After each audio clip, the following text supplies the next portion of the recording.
Welcome to wow movies Tamil channel. இப்போ ரீசெண்டாக வெளியாயிருக்க 4 படங்களை பற்றி தான் நம்ம பார்க்க போகிறோம். இந்த 4 படங்களில் 3 படங்கள் தமிழ் டப்பிங்லேயே இருக்குது, ஒரு படம் மட்டும் தான் தமிழ் டப்பிங்கில் இல்லை. ஒரு ஹிந்தி படம், ஒரு மலையாள படம், ஒரு தெலுங்கு படம், ஒரு தமிழ் படம் அப்படின்னு சொல்லிட்டு 4 படங்களை கொண்டு வந்திருக்கேன். இந்த படங்கள்லாம் எப்படி இருக்குது, பார்க்கலாமா இல்லையா அப்படிங்கிறத பார்க்குறதுக்கு முன்னாடி நம்ம வாவ் மூவிஸ் தமிழ் சேனலை சப்ஸ்கிரைப் பண்ணாமல் பார்த்துட்டு இருந்தீங்கன்னா ப்ளீஸ் சப்ஸ்கிரைப் பண்ணி உங்களுடைய சப்போர்ட்டை கொடுங்க. இப்போ வாங்க நம்ம வீடியோக்குள்ளே போகலாம்.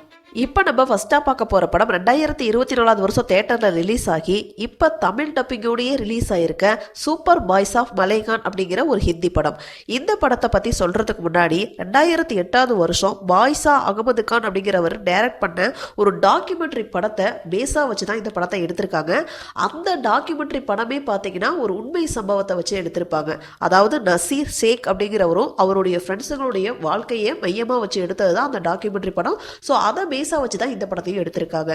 ஸோ இந்த படம் பார்த்தீங்கன்னா 90s நடக்கிற மாதிரி காட்டியிருப்பாங்க. அந்த காலகட்டத்தில் மலேகாவில் நசீர் அப்படிங்கிற ஒருத்தர் அவர் அண்ணன் கூட சேர்ந்து ஒரு வீடியோ பார்லர், அதாவது வீடியோ சென்டர் மாதிரி வச்சு நடத்திட்டு இருக்காரு.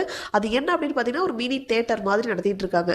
ஸோ அங்கே அவங்க என்ன பண்ணுவாங்கன்னா ஜாக்கி சான் படம், ப்ரூஸ்லியுடைய படம், சார்லி சாப்ளினுடைய படம், அந்த படத்தில் இருக்கக்கூடிய சீன்ஸை எல்லாம் கட் பண்ணி அதை ஒரு படமாக எடுத்து ரன் பண்ணிட்டு இருந்திருப்பாங்க. அதனால கொஞ்சம் வருமானம் வந்துட்டு இருக்கும். ஸோ இது இல்லீகல் அப்படிங்கிறதுனால போலீஸ் இந்த ஆட்டத்தை எல்லாம் கலைச்சு விட்டுறாங்க.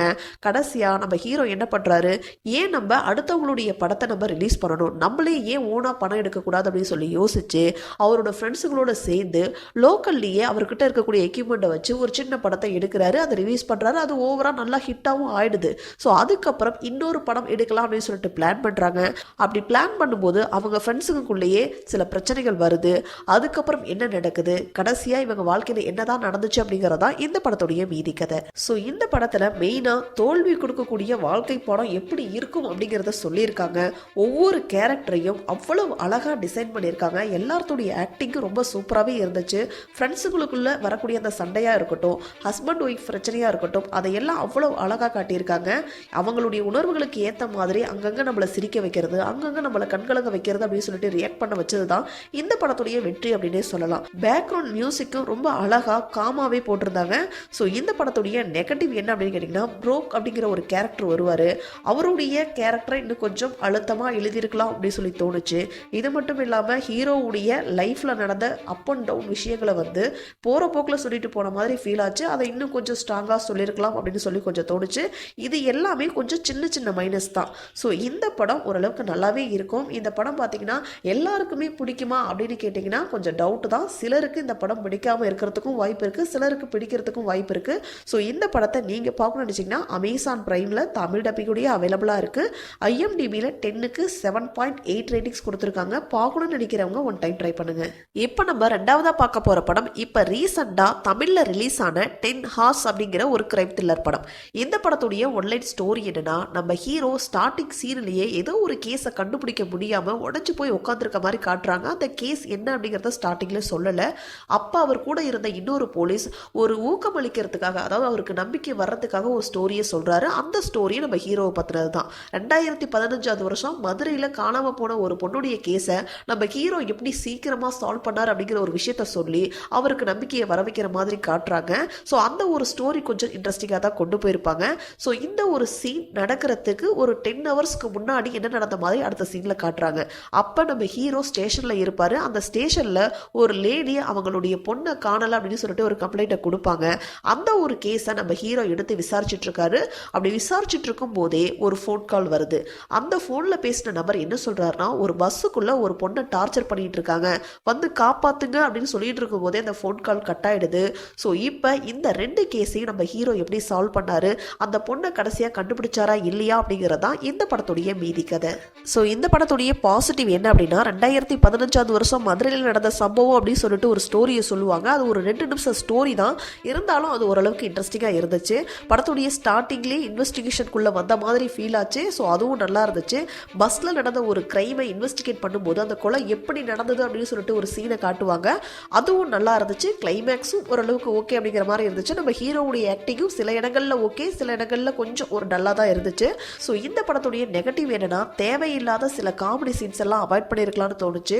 ஸோ ஒரு இன்வெஸ்டிகேஷன் த்ரில்லர் மாதிரியே ஸ்டார்டிங்லேருந்து கொண்டு போயிருக்கலாம். நடுவில் தேவையில்லாத அந்த ஆக்ஷன் சீன்ஸு, காமெடி சீன்ஸ் எல்லாம் அவாய்ட் பண்ணியிருக்கலாம் அப்படின்னு சொல்லி தோணுச்சு. ஸோ இந்த படத்தில் பெருசாக அடல்ட் சீன்ஸ்லாம் இருக்காது, ஃபேமிலியோடையே பார்க்கலாம். இந்த படம் மட்டும் இல்லை, இப்போ நான் சொல்ல போகிற இந்த 4 படங்களுமே ஃபேமிலியோடையே பார்க்கலாம், அடல்ட் சீன்ஸ்லாம் இருக்காது.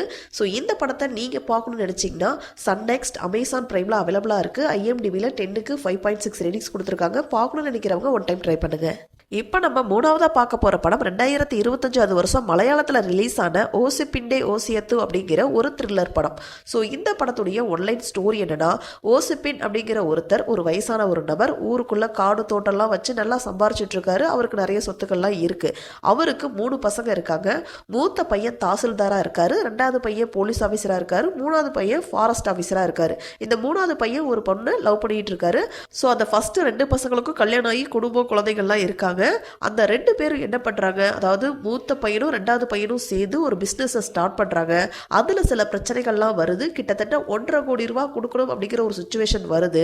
அந்த நேரத்தில் அவங்களே எதிர்பார்க்காத மாதிரி ஒரு பெரிய சம்பவம் ஒன்று நடக்க, அதுக்கப்புறம் அவங்களுடைய வாழ்க்கையில என்னென்ன விஷயங்கள்லாம் நடக்குது அப்படிங்கிறது தான் இந்த படத்துடைய மீதி கதை. ஸோ இந்த படத்துடைய பாசிட்டிவ் என்னன்னா, இந்த படத்தில் நடிச்சிருந்த எல்லாருடைய ஆக்டிங்கும் ரொம்ப நல்லாவே இருந்துச்சு. குறிப்பா திலீப் போத்தனுடைய ஆக்டிங் ரொம்ப சூப்பராகவே இருந்துச்சு. அவருக்கு கொடுத்த கேரக்டர் 100% ரொம்ப நல்லாவே நடிச்சிருக்காரு. ஸோ அவரை பொறுத்த வரைக்கும் அவர் ஒரு மனசுக்குள்ள ஒரு விஷயத்தை பூட்டி வச்சுக்கிட்டு வெளியே காட்டாம தவிக்கக்கூடிய அந்த சீனா இருக்கட்டும், அண்ணன் தம்பிக்கு மேலெல்லாம் அவர் வச்சிருக்கக்கூடிய பாசமா இருக்கட்டும், குடும்பம் ஒன்னா இருக்கணும்னு அவர் நினைக்கக்கூடிய அந்த எண்ணமா இருக்கட்டும், அந்த கேரக்டரை எல்லாம் ரொம்ப நல்லாவே பண்ணியிருக்காரு. ஸோ இது மட்டும் இல்லாம இந்த படத்துல நடிச்சிருந்த மற்றவங்களுடைய ஆக்டிங்கும் நல்லாவே இருந்துச்சு. ஒரு குறிப்பிட்ட ஸ்டேஜில் இன்வெஸ்டிகேஷன் த்ரில்லர் மோட்ல இந்த படம் போகும். ஒரு பக்கம் எமோஷனலாகவும் இன்னொரு பக்கம் இன்வெஸ்டிகேஷனாகவும் கொண்டு போயிருப்பாங்க. அதுவும் நல்லா தான் இருந்துச்சு.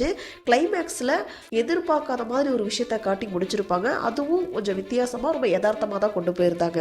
ஸோ இந்த படத்துடைய நெகட்டிவ் என்ன அப்படின்னு கேட்டிங்கன்னா, சில இடங்களில் டென்ஷன் பில்டப் ஆகிற மாதிரியான சில சீன்ஸுகள்லாம் வைக்கிறதுக்கு இடம் இருந்தோம். அங்கே விறுவிறுப்பான சீன்ஸ் எல்லாம் வைக்கலையோ அப்படின்னு சொல்லி தோணுச்சு. நிறைய இடங்களில் கொஞ்சம் ஸ்லோவாக கொண்டு போன மாதிரி இருந்துச்சு. இன்வெஸ்டிகேஷனையும் இன்னும் நல்லா ஸ்ட்ராங்காக அழுத்தமாக கொண்டு போயிருந்தா கொஞ்சம் இன்ட்ரெஸ்டிங்காக இருந்திருக்கும். ஸோ இந்த படம் பார்த்தீங்கன்னா பார்க்குறதுக்கு கிஸ்கிந்தா காண்டம் படம் மாதிரியே கொஞ்சம் ஸ்லோவாக தான் கொண்டு போயிருப்பாங்க. அந்த படம் பிடிக்கும் அப்படின்னு சொல்றவங்களுக்கு இந்த படமும் கண்டிப்பா பிடிக்கிறதுக்கு வாய்ப்பு இருக்கு. இது ஓரளவுக்கு நல்ல படம் தான். இந்த படத்தை நீங்க பார்க்கணும்னு நினைச்சீங்கன்னா அமேசான் பிரைம்ல அவைலபிளா இருக்கு. தமிழ் டப்பிங்ல இல்ல. ஐஎம்டிபியில் 10க்கு 6 ரேட்டிங்ஸ் கொடுத்துருக்காங்க.